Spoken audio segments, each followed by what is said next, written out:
Buenos días también a la Comisión de la Verdad y a todo el público presente aquí, por darme esta oportunidad para dar a conocer mi testimonio sobre la muerte de mi padre.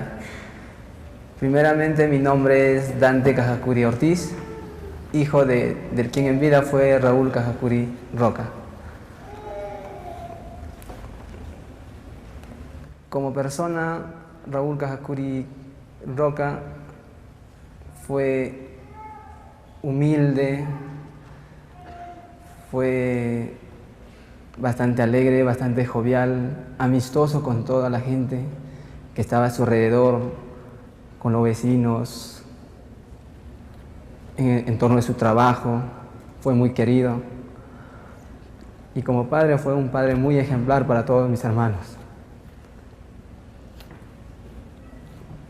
Especialmente para mí, muy cariñoso con mi madre, con su madre y su único hermano.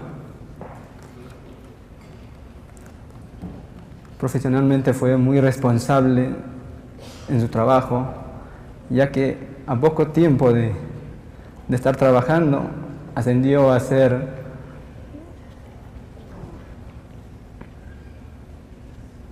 supervisor del área educativo de Cerro de Pasco, posteriormente trabajando en Tarma, en Villarrica, en Guasaguasi y últimamente aquí en la localidad de Concepción, Huancayo, donde fue muy querido por todas sus actitudes, ya que todas sus metas que había trazado él para sus hijos, quien nos decía: yo no quiero que ustedes sean uno más en la sociedad, sino que sean personas que estén al servicio de la sociedad, que sean personas profesionales, quien él nos quiso sacar adelante, ya que un 16 de febrero de 1991, al promediar las 8:30 de la noche, efectivos militares tocaron la puerta de la vivienda en que vivíamos, momentos en que salimos a contestar yo y mi padre, ya que mi madre estaba de viaje. Nos dijeron que eran alumnos del Instituto Tecnológico de Tarma, que necesitaban apoyo de él para que les ayude en un trabajo de investigación. Mi padre, que estaba cansado, que había llegado de la chacra porque en esos momentos ya era jubilado, le dijo que se regresaran al día siguiente o que dejaran el trabajo para que él lo pueda investigar, ¿no? Tal vez. En esos momentos mi padre me envió del segundo piso a abrir la puerta para que me entreguen el documento, percatándome yo de que los dos jóvenes que estaban parados en la puerta tenían fusiles debajo de la casaca. En ese momento cerré la puerta, regresé al segundo piso y le dije a mi padre que estaban armados. Mi padre les dijo entonces, les negó la ayuda, ¿no? Y ellos exigían que abriéramos la puerta. Posteriormente ingresamos al pasadizo de la casa del segundo piso, donde nos percatamos que con la ayuda de una escalera ingresaron 4 efectivos a la azotea de la casa, tomándolo de los brazos a mi padre, y mi padre y ellos le decían en todo momento camarada, camarada, ¿no? Y mi padre le decía, pero ¿por qué? ¿Por qué me dicen camarada a mí? ¿Y quiénes son ustedes? Uno de los efectivos que había ingresado se identificó con un carnet de color blanco, diciendo que eran del servicio de inteligencia del ejército peruano. Posteriormente mi padre detenido, entraron al cuarto, botaron todas las cosas sin encontrar nada. En ese momento le dijeron que tenía que acompañarles a la base militar. Mi padre, las últimas palabras me dijo: hijo, ya regreso. Lo único que me pudo decir, ya que lo bajaron a empujones, en esos instantes aparecieron 2 camionetas y pura coincidencia, no había luz pública en 2 cuadras de la calle. una camioneta de color oscura que no se podía visualizar bien por la oscuridad, la color, y otra color clara. Lo subieron en la segunda camioneta de color clara y lo llevaron con dirección a la base militar. Yo quise seguirlos, agarré mi bicicleta, pero no logré alcanzarlos.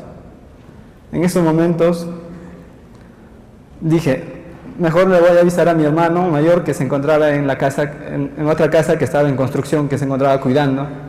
Pues fui donde él, le avisé lo que había pasado y él me dijo, no, voy a ir a avisar a mi tío y a mi abuelita que se encontraban en la casa, en la chacra, en el caserío de Jacahuasi. Agarrando la bicicleta, fue a avisarlos. Ellos llegaron caminando un aproximado de la medianoche a Tarma. En compañía de ellos, de mi tío, de mi abuela y de mi hermano, fuimos a sentar la denuncia a la Policía Nacional, donde el comandante de la Policía Nacional hacía llamadas, hizo varias llamadas a la base donde nadie le contestaba. Al día siguiente, un día domingo, con el comandante fuimos a la base militar de Tarma, donde negaron que mi padre había sido detenido. Y mi abuelita preguntó en una tienda frente a la base si había visto, si había llegado una camioneta por horas de la noche, donde la dueña de la tienda le dijo que sí, que habían hecho llegar a una persona y que lo golpeaban con fierros, con muelles, y lo bajaron de esa manera y lo hicieron entrar a la base, y que en horas de la madrugada había sido trasladado con dirección a Jauja. Por ello, mi abuelita, el día lunes, en compañía de mi prima, viajaron a Jauja a hacer las investigaciones, averiguaciones del caso.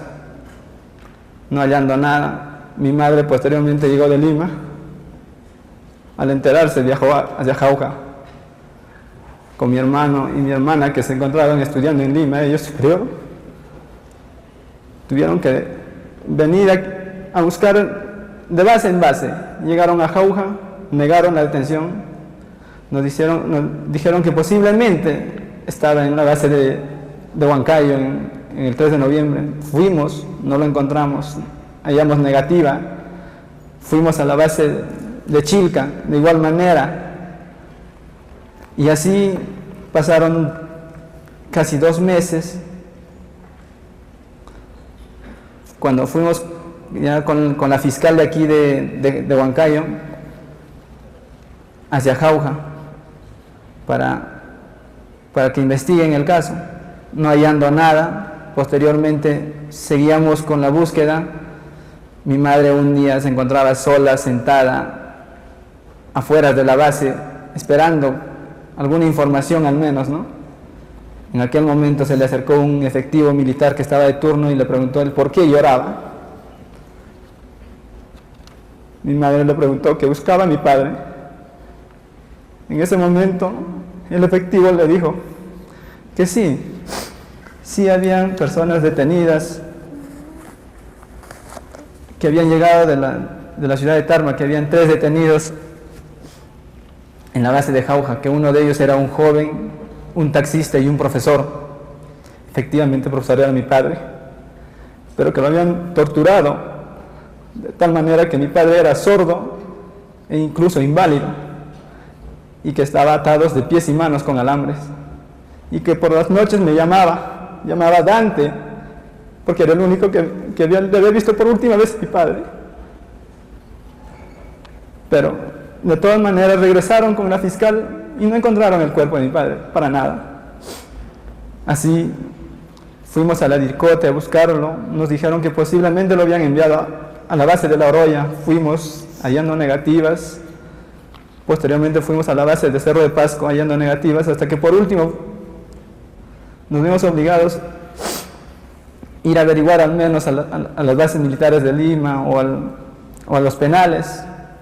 De igual manera, cuando un 11 de abril llega una noticia que habían hallado, que había sido internado a la morgue del Hospital Olga Begoya de Jauja, el cuerpo de un profesor, donde nos dijeron que posiblemente sería él o no, que viajáramos a ver, ¿no?, a reconocer el cadáver. Y efectivamente era el de mi padre. que había sido encontrado en el distrito de Ataura, a orillas del río Mantaro, y justamente atados de pies y manos, con 40 heridas punzocortantes, lo cual nosotros creemos que él fue torturado antes de morir. Posteriormente pasamos a lo que es a la necropsia, donde el resultado sale asfixia por sumersión. Nos vimos obligados a tener que retirarlo de la morgue y llevar a darle una cristiana sepultura a mi padre. Todos estos largos meses de angustia, hasta sin comer, buscándolo a mi padre, logramos encontrarlo ahí. Todo esto afectó a toda mi familia, a su madre, a mi madre, a todos mis hermanos, incluso a su único hermano que él tenía, ¿no? Afectó bastante psicológicamente, mentalmente, hasta físicamente nos afectó, hasta profesionalmente afectó a lo que es su hermano, mis hermanos, que tuvieron que dejar su carrera superior para poder trabajar y afrontar el problema que teníamos, los gastos que nos había ocasionado la búsqueda. Tuvimos que dejar todo de lado, ¿no? Como dice el orgullo, la vergüenza, tener que trabajar. Hasta hoy en día, mi hermano, el último que quedó de 4 años, sufre bastante. Mi abuelita, a los 4 meses que falleció mi padre, falleció a consecuencia del sufrimiento que ella tenía de la muerte de su hijo.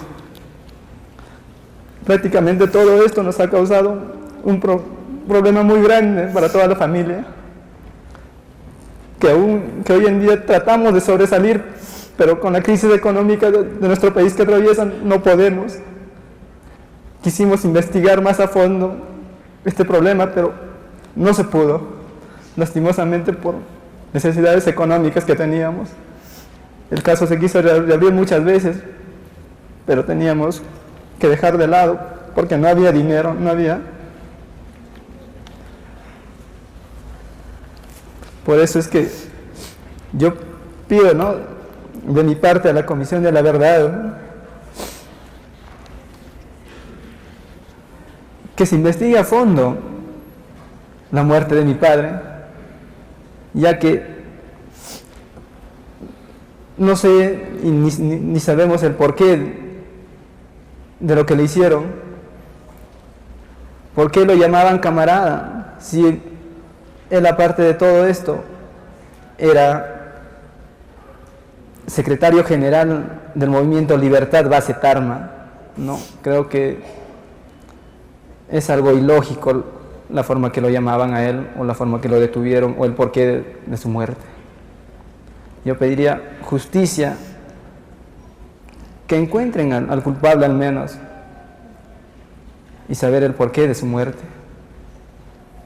Y pediría apoyo también al gobierno, que nos apoye al menos con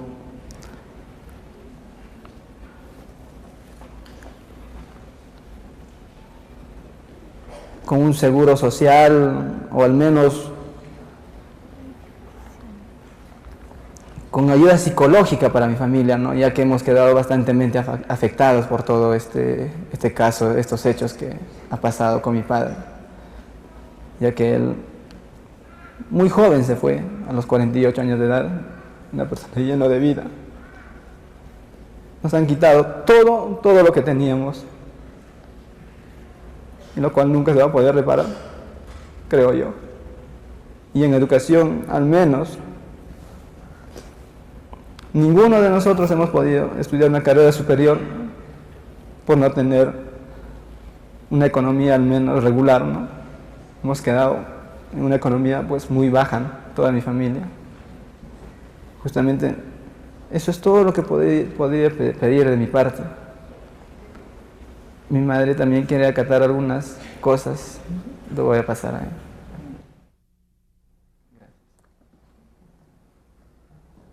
Buenos días, señores de la Comisión de la Verdad. vengo a aclarar todo esto que me pasó durante tantos meses que he buscado a mi esposo, que tanta falta me hacía. Andaba jalado a mi hijo menor de 4 años. Si muero voy a morir junto con él, porque no puedo dejarlo para que sufra. Mejor me andaba jalada a él. Entraba, salía de las bases cargado a mi hijo. Preguntaba en las bases, pero no había solución. Todos me negaban, me mandaban de Jauja a Huancayo. En Huancayo preguntaba en las bases. Me decían, de repente está en la Dircote. También he ido a la Dircote a buscar a mi esposo y ahí me hicieron ver las fotografías. Me dijo, señora, a ver, ve estos, aquí están todas las fotos de todos los detenidos, pero no se le ha encontrado. Después me dijeron, ándate a las morgues. También fui a las morgues a buscar, también no les he encontrado. Andaba de un sitio para otro, pero era difícil esos días. Yo no sabía si andaba o no andaba. Yo lo que caminaba sentía como si estuviera andando, pisando algodón. Para mí no era calles, para mí no había tropiezos, pero yo andaba sufriendo, jalado a mi hijo, hasta sin comer, sin tomar. Y así he pasado tantos días. Y llegó un día, 12 de abril, que lo localicé en la morgue de Jauja. Ahí reconocí a mi esposo. Después los médicos se pusieron en movimiento para sacarlo yo y me dijeron, primero vamos a pasar a hacer la autopsia para saber con qué ha muerto. Entonces me pidieron permiso y yo tuve que llamar a Tarma, mi cuñado, el único hermano de mi esposo. Y ahí él, cuando llegó al día siguiente, recién a las 10 de la mañana le hicieron la autopsia a mi esposo. Entonces, después de eso, cuando ya le íbamos a sacar del hospital, llegaron una comisión de acá de Lima, diciendo que de una vez se le traslade al finado a Tarma, y me llevaron a la PIP a hacerme mis declaraciones de nuevo. Ahí me tomaron las declaraciones de la PIP. Después ya a las 3 de la tarde tuve que sacar a mi esposo y con dirección a Tarma para hacerle el entierro. A la hora del entierro, que ya íbamos a salir de la casa, se presentaron los que han llegado a Jauja, han llegado a la casa de Tarma a verificar sus huellas digitales, y lo hicieron también. De ahí yo ya lo llevamos a enterrar, de ahí volvimos. Y al día siguiente tuve que ir a la PIP porque me hicieron llamar de nuevo para ver cómo ha sido las cosas que ha pasado de nuevo. Y yo, de nuevo me tomaron las declaraciones, pero para esto yo no estuve presente al momento del secuestro de mi esposo. Estuvo mi hijo nomás de la edad de 13 años. Con él estuvo y yo estuve en Lima, y por eso yo no he visto, pero para nosotros ha sido, al momento que yo llegué a Tarma, yo no sabía qué hacer al ver que mis hijos lloraban. Me decían, mamá, mi papá no está, lo han llevado los militares. Por ello yo decía, pero ¿qué ha cometido él para que lo hagan esto? No podía darme cuenta por qué lo hicieron, señores. Yo quisiera que haya justicia, que me ayuden en lo económico y psicológico a mis hijos, porque todos mis hijos han quedado afectados con esto que ha pasado, señores. Lo único que les pido es que haya justicia, que se llegue a la verdad de mi esposo. porque más ya no puedo soportar. Yo hago de padre y madre, son 6 hijos que he quedado con ellos, con mis 6 hijos. Y así sigo educando al último de mi hijo, ya tiene 15 años. Y ahora él ya termina, quiere seguir superior, pero no voy a poder porque la situación que vivimos no estoy dable de apoyarlo, señores. De esa parte les pido que me ayuden, señor de la Comisión de la Verdad. Eso es todo, señores. Gracias.